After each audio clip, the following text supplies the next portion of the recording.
me envolver com a Sociedade Protetora do Desvalido era quase que uma obrigação diante do legado que ela tem, né? Porque é um legado histórico de homens negros, né, que voltou os olhos para a questão dos direitos humanos, né? Porque naquela época, 1832, eles já tinham essa preocupação, né, de socorrer aqueles que eles chamavam na época de desvalidos, os homens escravizados que eram abandonados quando ficavam doentes, né, por várias e várias razões, e também a preocupação que eles tiveram em comprar as cartas de alforrias, né? Então, ao comprar as cartas, significava uma libertação, né? Comprou as cartas de alforrias. Mas não havia somente esse limite, né? Eles iam além, era da dignidade, né? Fazer com que aqueles homens pudessem ter um trabalho, uma atividade, uma profissão. Então, se capacitava, né, para marceneiros, carpinteiros, enfim, várias outras profissões da época, né? Então, ao ler a história, né, essa história da Sociedade Protetora dos Desvalidos, eu me senti também na obrigação de contribuir, né, contribuir para a preservação de um legado e, ao mesmo tempo, a adequação daquilo que foi, né, a vontade inicial daqueles 19 homens negros com, hoje, a situação do povo negro, né? Que, de qualquer maneira, os desvalidos mudou, não são mais os homens escravizados, mas são pessoas que ainda sofrem do processo da desigualdade social, né? Então, as minorias, os homens, as mulheres negras, os jovens, né, as pessoas de periferia, que ainda se constituem em um sujeito social desses, né? Pessoas que vivem em situação de desigualdade.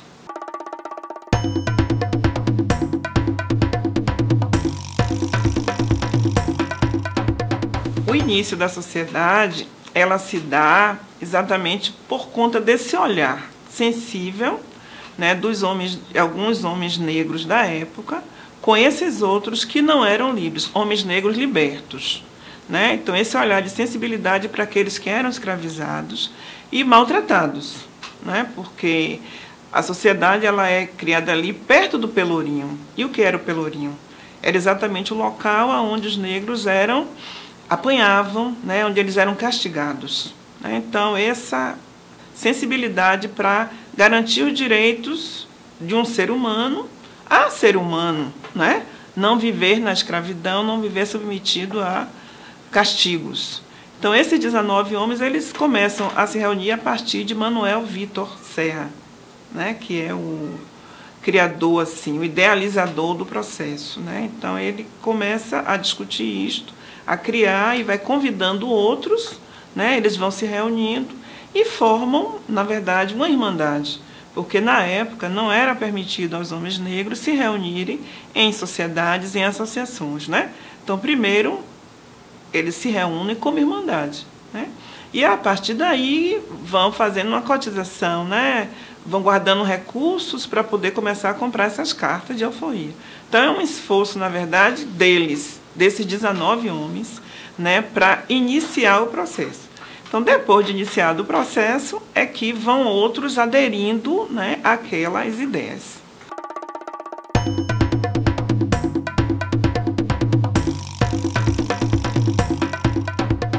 Mas fala-se que, na época, existia a intervenção de grupos, né, de grupos que trabalhavam a questão da abolição, né? Aí você vê muito nos escritos lá referência a Castro Alves, né? Referência a vários e vários outros personagens da época, né? E também ao grupo das maçonaria, né? Eu não sei, né, não consegui, né, verificar nos livros se realmente existia isso. Mas fala-se muito de que essas ideias abolicionistas elas interferiram muito nesse processo de concretização do grupo, né?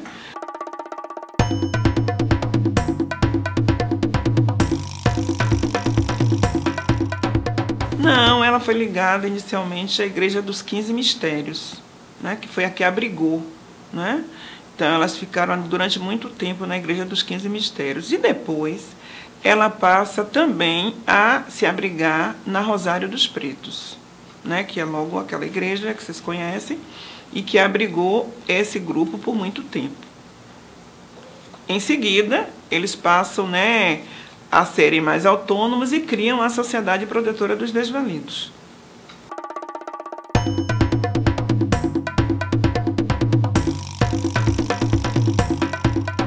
A instituição tem como objetivo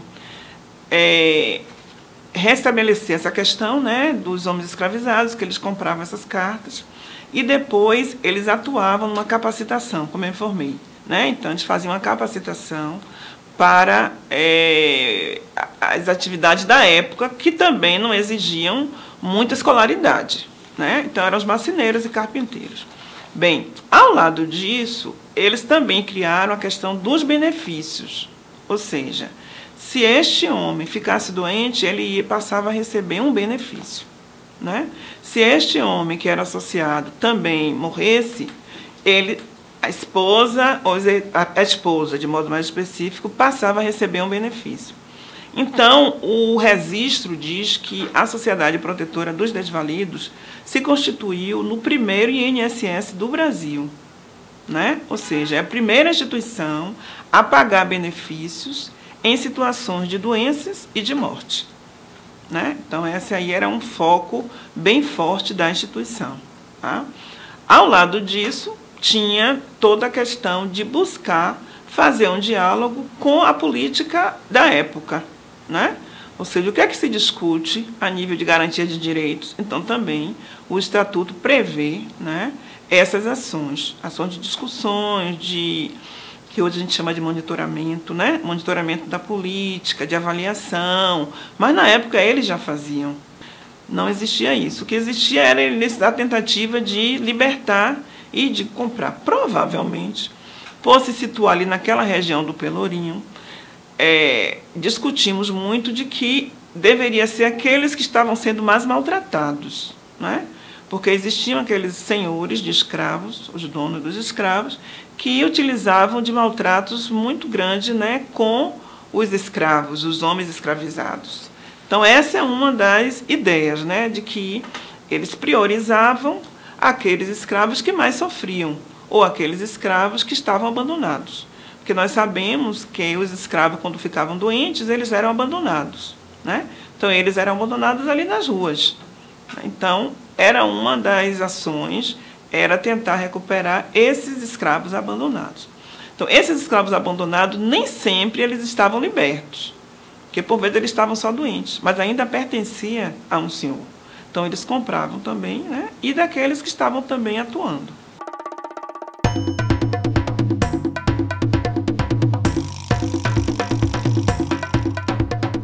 Esse Manuel Quirino é um dos que mais nós lembramos, né? Além de Rui Barbosa, Castro Alves, que também tem algumas menções lá, mas Manuel Quirino, ele deu uma contribuição muito grande, né? Ele tem realmente ações, né? Atuação, né? E registros, né? Em nome dele.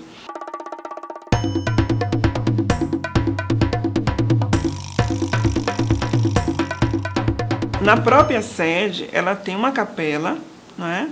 E ao lado da capela também tem um espaço que é reservado para as entidades de matrizes africanas, né? Então, é um registro vivo de que sempre existiu esse diálogo, né, entre a sociedade protetora, a religião católica da época, né, que predominava, e também a de matrizes africanas, né? Haja visto o registro que existe vivo na sede, né? A capela e mais este espaço reservado ao culto dos orixás. E aí se cultiva, né, Oxum, né, por conta de Nossa Senhora, né, que é a padroeira da instituição, e tem essa ligação, né, Oxum com a Nossa Senhora, né? Então, estamos lá com esse registro, claro, de que existia esse diálogo, né? Agora, usa-se alguns rituais, né, de preservação das entidades que acreditamos continuam, né, colaborando e ajudando a existência da instituição. Então, anualmente se faz, sim, né, aquilo que se faz a limpeza da instituição, né, coloca-se também, né, as flores para os orixás. Então, são coisas que nós continuamos fazendo.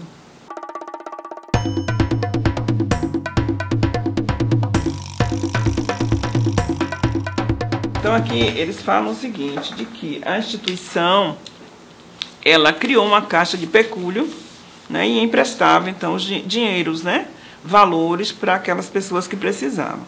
E esses valores fazia-se essa reserva, né, para os benefícios, era uma das ações. E também a compra de imóveis, que hoje é a nossa fonte, né, a base econômica da instituição. Né? A instituição tem alguns imóveis e esses imóveis é que mantêm a saúde financeira, né, da SPD. E o INSS, existem muitos registros, né? Júlio Braga, inclusive, é um dos que escreveu sobre a SPD e ele fala sobre isso, né? De que ele e outros também, a questão de que nós realmente fomos o primeiro INSS, o primeiro a fazer esse tipo de contribuição para os associados da instituição. Entendeu? E isso data do seu início, né? De 1832, quando ela foi criada, para cá, nunca se deixou de pagar esses benefícios.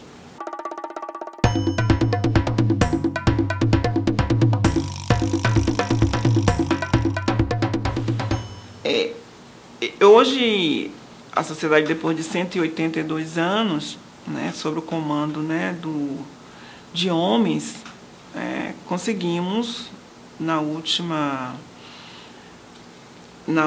ação de mudança de diretoria, né, aí eu passei a ser eu, Lígia Margarida, a primeira mulher a conduzir a parte administrativa. E o nosso foco é buscar restabelecer um pouco da ligação, né, de toda a tradição, de todo o legado, com essa questão da atualidade, né? Então, a reflexão é, os desvalidos da época eram os escravos, os homens escravizados.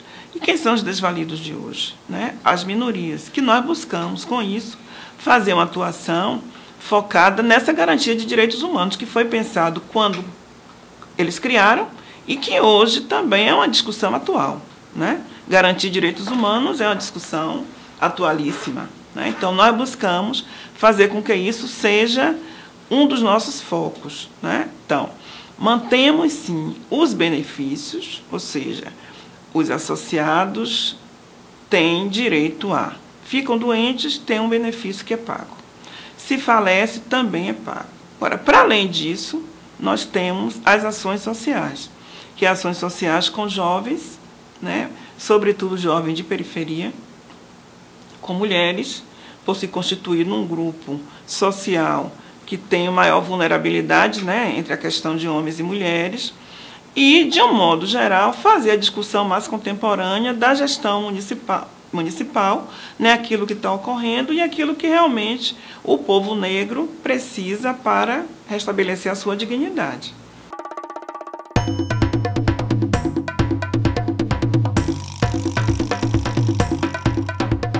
Toda forma de preconceito, né, precisa realmente ser discutido, ter uma atuação forte. Né? Então, os nossos diretores, nós temos hoje diretores nos conselhos de direito, e nos conselhos de direito ele leva justamente essa discussão para fazermos com que os preconceitos, né, contra as mulheres, contra jovens, contra negros, né, contra a LGBT, né, esse grupo, eles todos possam ser discutidos e banidos, não é? Porque o preconceito ele é sempre um grande complicador para a questão do desenvolvimento e dos direitos humanos. Então, nós temos, sim, essa discussão, assim como a discussão com a violência. Né? O enfrentamento à violência contra os jovens e contra as mulheres é um foco muito forte nosso. O subúrbio ferroviário é um dos focos de onde morrem mais jovens negros, né? E nós estamos sempre lá atuando.